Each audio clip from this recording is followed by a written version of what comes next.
भारत में मंदिरों की कोई कमी नहीं, पर कुछ स्थान ऐसे हैं जिन्हें भूलोक वैकुंठ यानी पृथ्वी पर स्थित स्वर्ग कहा जाता है। ऐसा ही एक धाम है केरल का गुरुवायूर मंदिर। कहा जाता है कि जब भगवान कृष्ण की मूल द्वारका समुद्र में समा रही थी तो उनकी सबसे प्रिय और शक्तिशाली मूर्ति को बचा लिया गया था। पर वो मूर्ति कहाँ गई? वो आई यहाँ दक्षिण की इस द्वारका में। ये सिर्फ एक मंदिर नहीं बल्कि एक ऐसा दरबार है जहाँ ब्रह्मांड के स्वामी को एक राजा की तरह नहीं बल्कि एक नटखट बालक उन्नी कृष्णन के रूप में पूजा जाता है। चलिए आज हम गुरुवायूर के उन रहस्यों और चमत्कारों को जानेंगे जो इसे इतना विशेष बनाते हैं। गुरुवायूर का पहला रहस्य इसके नाम में ही छिपा है। जब द्वारका डूब रही थी तो भगवान कृष्ण की ये विशेष मूर्ति बाढ़ में बहने लगी। देव गुरु बृहस्पति और वायु देव ने मिलकर इसे बचाया और इसकी स्थापना के लिए एक उचित स्थान खोजा। उन्हें ये पवित्र स्थान मिला जिसे भगवान शिव ने पहले ही आशीर्वाद दिया था। गुरु और वायु द्वारा स्थापित होने के कारण ही इस स्थान का नाम गुरुवायूर पड़ा। यहाँ विराजमान भगवान द्वापर युग का एक जीवंत अंश है। गुरुवायूर का दूसरा रहस्य है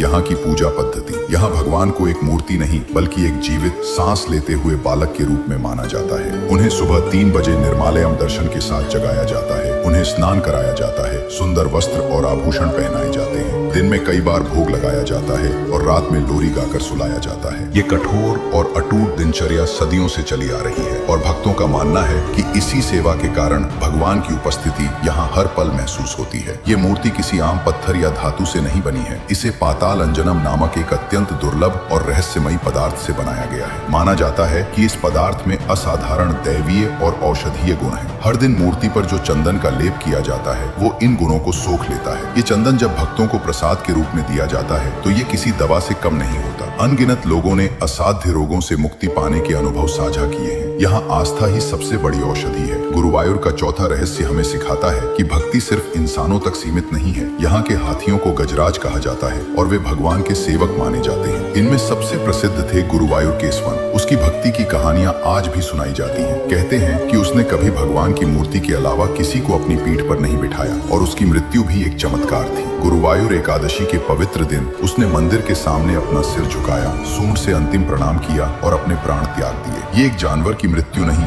एक महान भक्त का महासमाधि लेना था। गुरुवायूर भव्य वास्तुकला या वैज्ञानिक पहेलियों का मंदिर नहीं है। ये अंतरंग भक्ति और जीवंत चमत्कारों का धाम है। ये वो स्थान है जहाँ आप ब्रह्मांड के स्वामी को अपने बच्चे की तरह लाड़ प्यार कर सकते हैं, उनसे बातें कर सकते हैं। यहाँ का सबसे बड़ा रहस्य स्वयं भगवान का अपने भक्तों के साथ ये व्यक्तिगत और प्रेम पूर्ण संबंध है। इसलिए ध्यान में रखें, जहाँ ब्रह्मांड का स्वामी बालक बन जाए, भक्त की श्रद्धा से हर बंधन टूट जाए, जो दिल से उसे पुकारे उसका कष्ट हर जाए, वो परमेश्वर ही प्रेम से फिर आकर छाए। ओम नमो भगवते वासुदेवाय। अगर वीडियो प्रेरणादायक लगे तो चैनल को फॉलो करें। धन्यवाद।